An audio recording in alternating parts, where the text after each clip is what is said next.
Hello friends, ನಾನು Rajalakshmi. ಯುಕ್ತಾಹಾರ YouTube ಚಾನಲ್ಗೆ ನಿಮಗೆ ಸ್ವಾಗತ. ಬೆಳಗಿನ ಉಪಹಾರಕ್ಕೆ ತುಂಬ ಆರೋಗ್ಯಕರವಾಗಿರೋ ಹಾಗೆ ಅಷ್ಟೇ ರುಚಿಕರವಾಗಿರೋ ಮೆಂತ್ಯ ಸೊಪ್ಪಿನ ಪತ್ರೊಡೆಯ ರೆಸಿಪಿನ ಒಟ್ಟು 4 ಸ್ಟೆಪ್ಗಳಲ್ಲಿ ಹೇಗೆ ಮಾಡೋದು ಅಂತ ತೋರಿಸ್ತೀನಿ. ಶುರು ಮಾಡೋಣವಾ? ಮೊದಲನೇ ಸ್ಟೆಪ್ಪಲ್ಲಿ ಸ್ಟವ್ ಹೊತ್ತಿಸಿ ಒಂದು ಫ್ರೈಯಿಂಗ್ ಪ್ಯಾನ್ ಇಟ್ಟು ಉದ್ದ ಲೋಟದಲ್ಲಿ 1 ಲೋಟ ತಿಂಡಿ ಅಕ್ಕಿನ ಹಾಕ್ಕೊಂಡು ಅದು ಸ್ವಲ್ಪ ಬೆಚ್ಚಗಾಗೋವರೆಗೆ ಅಂದರೆ ಜಸ್ಟ್ 1 ನಿಮಿಷ ಹುರಿಬೇಕು. ಪತ್ರೊಡೆ ತಿನ್ನುವಾಗ ಅಂಟಂಟಾಗಬಾರ್ದು ಅಂತ ಹೀಗೆ ಹುರ್ಕೊಳ್ಳೋದು. ಅದಾದಮೇಲೆ ಅಕ್ಕಿನ ಒಂದು ಪಾತ್ರೆಗೆ ಹಾಕಿ ಅದರ ಜೊತೆಗೆ ಉದ್ದಿನಬೇಳೆ 2 ಚಮಚ, ತೊಗರಿಬೇಳೆ 2 ಚಮಚ, ಕಡಲೆಬೇಳೆ ಅರ್ಧ ಚಮಚ ಮತ್ತು ಮೆಂತ್ಯ ಅರ್ಧ ಚಮಚ ಸೇರಿಸ್ಬಿಟ್ಟು ನೀರು ಹಾಕಿ 2 ಸರ್ತಿ ತೊಳೆದು ನೀರಲ್ಲಿ ಕನಿಷ್ಠ ಒಂದು 4 ಗಂಟೆಗಳ ಕಾಲ ನೆನೆಸಿಡಬೇಕು. ಬೆಳಗಿನ ಉಪಹಾರಕ್ಕೆ ಪತ್ರೊಡೆ ಮಾಡಬೇಕಂದ್ರೆ ಸಂಜೆ ಹೀಗೆ ಅಕ್ಕಿ ಬೇಳೆ ನೆನೆಸಿ 4 ಗಂಟೆ ಕಾಲ ಬಿಟ್ಟು ಮಿಕ್ಸರ್ಗೆ ಹಾಕಿದ್ರಾಯಿತು. ಈಗ ಮಸಾಲೆ ರುಬ್ಕೊಳ್ಳೋಣವಾ? ಬ್ಯಾಡಗಿ ಮೆಣಸಿನ್ಕಾಯಿ 7-8, ಕೊತ್ತಂಬರಿ ಸೊಪ್ಪು ಅರ್ಧ ಕಟ್ಟು, ಕರಿಬೇವಿನ ಸೊಪ್ಪು ಒಂದು 2-3 ದಂಟಷ್ಟು, ತೆಂಗಿನಕಾಯಿ ತುರಿ ಅರ್ಧ ಬೌಲ್, ಈರುಳ್ಳಿ ಅರ್ಧ ನಾನಿಲ್ಲಿ ಕತ್ತರಿಸ್ಕೊಂಡಿದ್ದೀನಿ, ಹುಣಸೆಹಣ್ಣು ಒಂದು 2-3 ಎಸ್ಲು, ಬೆಲ್ಲ ನೆಲ್ಲಿಕಾಯಿ ಗಾತ್ರದಷ್ಟು, ಉಪ್ಪು 1.5 ಚಮಚದಷ್ಟು, ನಾನಿಲ್ಲಿ ಕಲ್ಲುಪ್ಪು ತಗೊಂಡಿದ್ದೀನಿ, ಮತ್ತು ಇಂಗು ಸ್ವಲ್ಪ, ಹಾಗೆ ರಸಂ ಪುಡಿ ಅಥವಾ ಸಾಂಬಾರು ಪುಡಿ 1 ಚಮಚದಷ್ಟು. ಇಷ್ಟಕ್ಕೂ ಅರ್ಧ ಲೋಟದಷ್ಟು ನೀರು ಸೇರಿಸ್ಕೊಂಡು ನುಣ್ಣಗೆ ರುಬ್ಕೊಳ್ಬೇಕು. ಈ ಥರ ಅಕ್ಕಿ ಬೇಳೆಗಳು ನೆನೆಸಿ 4 ಗಂಟೆ ಕಾಲ ಆಗಿದೆ, ಅದಕ್ಕೆ ಅರ್ಧ ಲೋಟದಷ್ಟು ನೀರು ಸೇರಿಸಿ ನುಣ್ಣಗೆ ರುಬ್ಕೊಳ್ಬೇಕು. ಹಾಗೆ ಕೊನೆಯಲ್ಲಿ ಮೊದಲು ರುಬ್ಬಿದ್ವಲ್ಲ ಮಸಾಲೆ ಮಿಶ್ರಣ, ಈ ಹಿಟ್ಟಿಗೆ ಹಾಕ್ಕೊಂಡು ಚೆನ್ನಾಗಿ ಮಿಕ್ಸ್ ಆಗೋ ಹಾಗೆ 1 ನಿಮಿಷ ರುಬ್ಕೊಳ್ಬೇಕು. ಈ ಹಿಟ್ಟು ದೋಸೆ ಹಿಟ್ಟು ಮತ್ತು ಇಡ್ಲಿ ಹಿಟ್ಟಿನ ಮಧ್ಯೆ ಇರಬೇಕು ಈ ಕನ್ಸಿಸ್ಟೆನ್ಸಿ. ಹಾಗೆ ಕನಿಷ್ಠ 8 ಗಂಟೆ ಕಾಲ ಈ ಹಿಟ್ಟನ್ನು ಹಾಗೇ ಇಡಬೇಕು.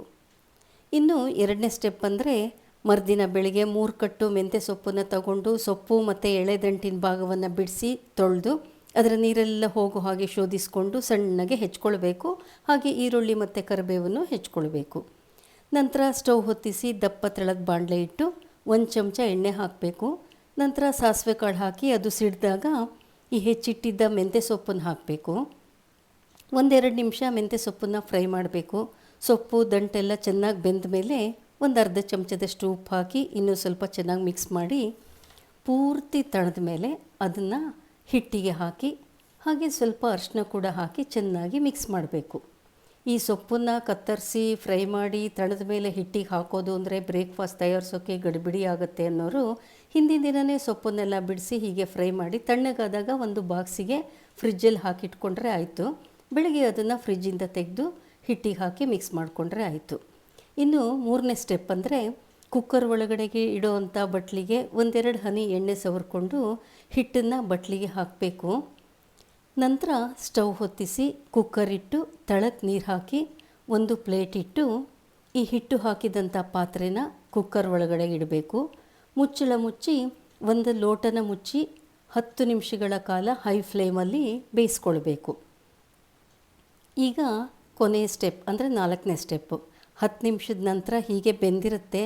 ಅದನ್ನು ಒಂದು ಚಾಕುವಿನ ಸಹಾಯದಿಂದ ಕತ್ತರಿಸಿ ಕೇಕ್ ಅಷ್ಟು ದೊಡ್ಡ ಸೈಜ್ಗಳನ್ನು ಮಾಡಿಕೊಂಡು ಮತ್ತು ಅದು ಸ್ವಲ್ಪ ತಣದಾಗ ಮೊದಲು ಒಂದು ಸ್ಪ್ಯಾಚುಲಾದ ಸಹಾಯದಿಂದ ನಂತರ ಕೈಯಿಂದ ಅದನ್ನು ಇನ್ನೂ ಸಣ್ಣಗೆ ಪುಡಿ ಮಾಡಿಕೊಳ್ಬೇಕು ಈ ಪಾರ್ಟನ್ನು. ಫ್ರೆಂಡ್ಸ್, ಈ ರೆಸಿಪಿ ಇಷ್ಟ ಆದರೆ ಲೈಕ್ ಮಾಡಿ, ಶೇರ್ ಮಾಡಿ.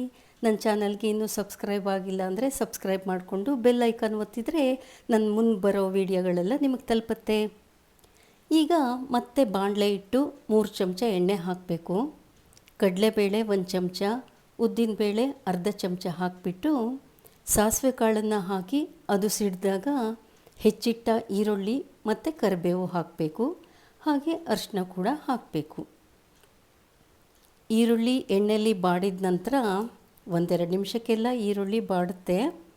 ಅದಾದಮೇಲೆ ಪುಡಿ ಮಾಡಿರ್ತೀವಲ್ವ ಆ ಭಾಗನ ಹಾಕಿ ಎಲ್ಲ ಮಿಕ್ಸ್ ಆಗೋ ಹಾಗೆ ಕೈ ಆಡಿಸ್ಬೇಕು.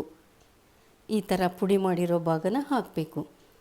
ಹಾಗೆ ಸ್ವಲ್ಪ ಫ್ಲೇಮನ್ನು ಸಣ್ಣ ಮಾಡ್ಕೊಳ್ಬೇಕು.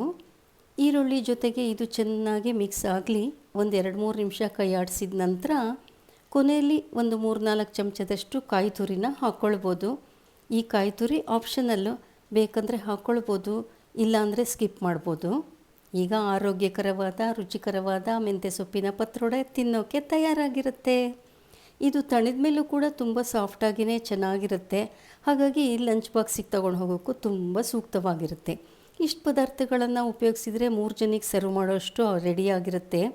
ನೀವು ಮಾಡಿ ನೋಡಿ ಈ ಯೂನಿಕ್ಕಾದ ಹೆಲ್ತಿಯಾದ ಮೆಂತ್ಯ ಸೊಪ್ಪಿನ ಪತ್ರೊಡೆಯನ್ನು. Thank you for watching this video.